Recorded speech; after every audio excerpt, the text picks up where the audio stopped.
So, how y'all doing? But this is, I'm pulling out the Poulan right now.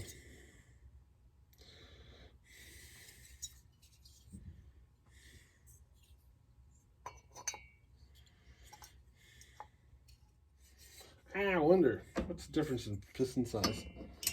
There's a bit of a difference in piston size, but boy, I'm curious. No?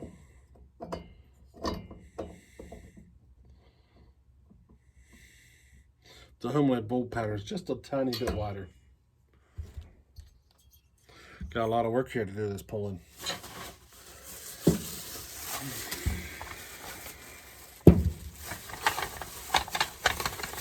A lot of work.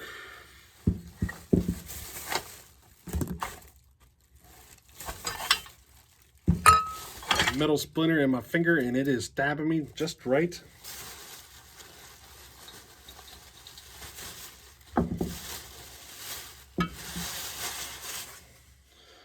Something's not right with the oil pump. I gotta make a repair there.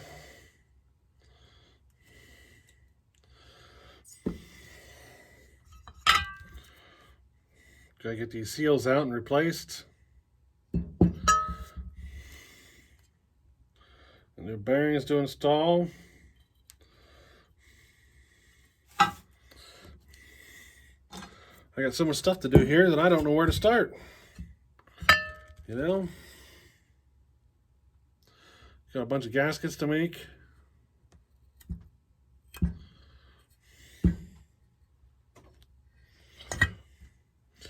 But I gotta figure out this pump. It's not working right.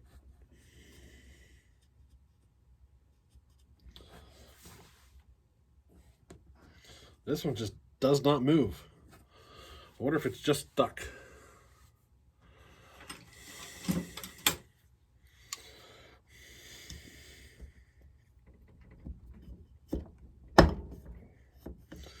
Now it's moving.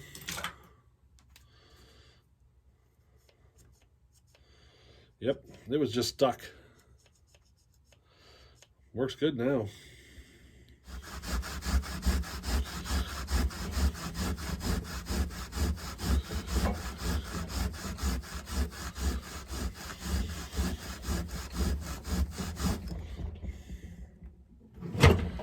Look at that. I got a lot of work to get these surfaces cleaned up. A lot.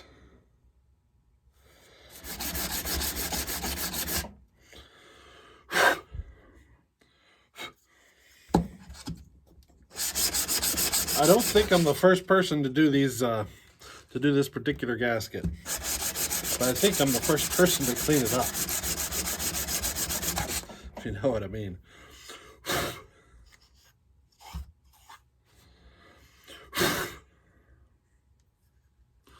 Looks a lot better now, doesn't it?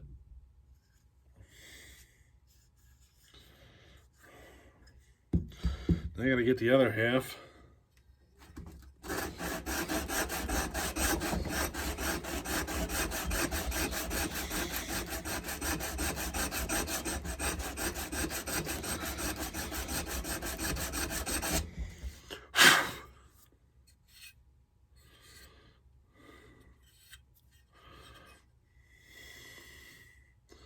That looks a lot better.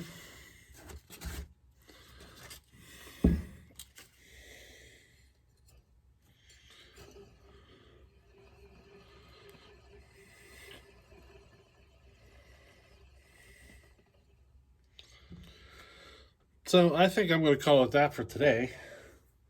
I need to clean up the crankshaft and throw it in the freezer so I can get it installed. But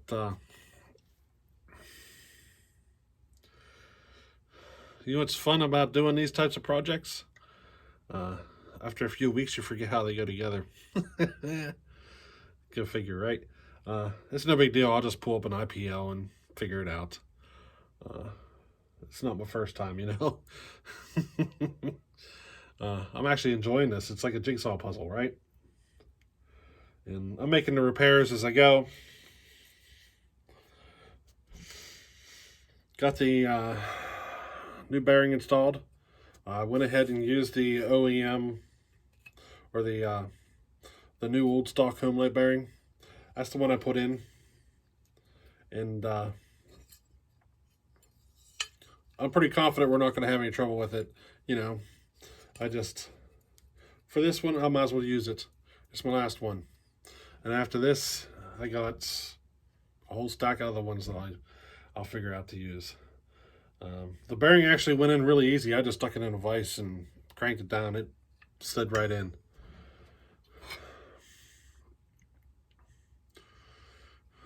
I'm trying to think what I got to do next. I think I might have to finish putting the oil tank here together, which I got to make 2 gaskets to do it.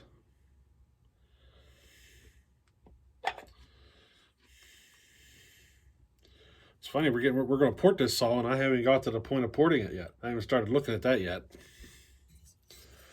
It's kind of funny, you know. Got some pretty good ideas what I'm going to do, though. Pretty good ideas. I don't know. I'm having a pretty good day today. I'm having a good time today, you know. I'm enjoying this one. So did you notice or I should say, I've noticed that I don't talk about other channels much. I don't know. I watch a lot of channels, but I don't talk about them much for some reason. I don't know why. I don't know. I think I've watched some weird stuff, though. I've watched a lot of channels I watch like beekeeping channels and some other stuff. As far as the saw building channels, I don't know who's out there. I'm sure I know there's a lot of them. But I don't watch them much. I've watched some of Tin Man stuff here and there. I watched some of the Iron Horse stuff here and there. I watched some of Billy Ray. Let me think here. There's Mac 131. I watched some of his, but you know, I've been making these videos for so long that I'm surprised I'm where I'm at on my subscriber status. I went like 9 years where, you know, I didn't even try to get a subscriber. I was actually trying to get rid of them, I guess you could say.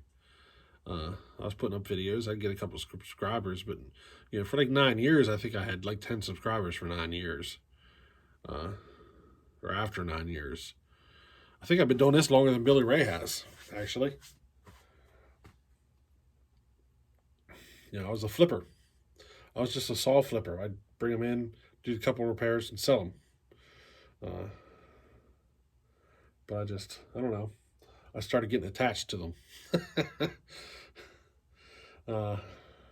I've sold a lot of saws over the years, a lot of them.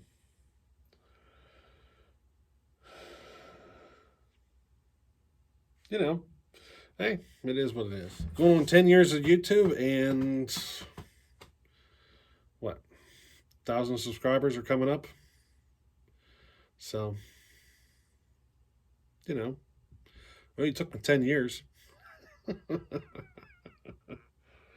I'm not exactly the kind of content most people get attracted to, if you know what I mean. I just do my thing. And I have a different opinion. That's all right. It's, you know, I like what I like.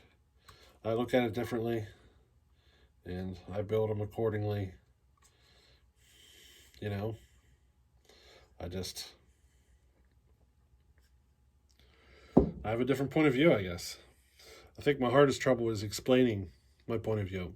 Like in the porting class, I was struggling trying to get my point across. Or trying to get help, I don't know, trying to get it to where people might understand what I'm talking about. Because so many people think about the exhaust roof as max RPM when it's nothing like that. I think the most common mistake is thinking that determines your max RPM, and it really doesn't. I've seen saws at 101 spin more per RPM than saws that are 98. It's not because of the exhaust roof is, you know, it's not really what sets your max RPM at all. It's everything, front to back, exhaust, transfers, intake, having the flywheel balanced correctly, or you know what I mean. There's just so many factors. I think too many people have gotten into that mindset where wider exhaust port gives you more torque, and a higher exhaust roof gives you more RPM. Period. I think too many people are starting to make that mistake, and it's not that. It's everything from start, you know, from front to back. It's not just the exhaust roof. It's just one piece of the puzzle. Everybody has their own methods.